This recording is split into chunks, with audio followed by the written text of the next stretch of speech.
More than a year of planning, the City of Rockford's Civilian Oversight Board is ready to get to work. It was established to help with complaints about the Rockford Police Department.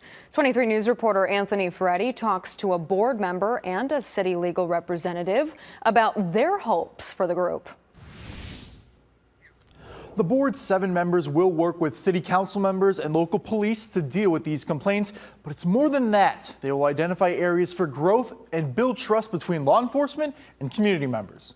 I was excited to jump at the opportunity to be a voice for the citizens of Rockford. Sanji Collins is one of 7 community members approved by the Rockford City Council to serve on the newly established Civilian Oversight Board. As a civilian, it's just important for us to have a perspective of police policies and behaviors. The board plans to meet twice a month to review people's police complaints and determine if law enforcement properly handled the situation.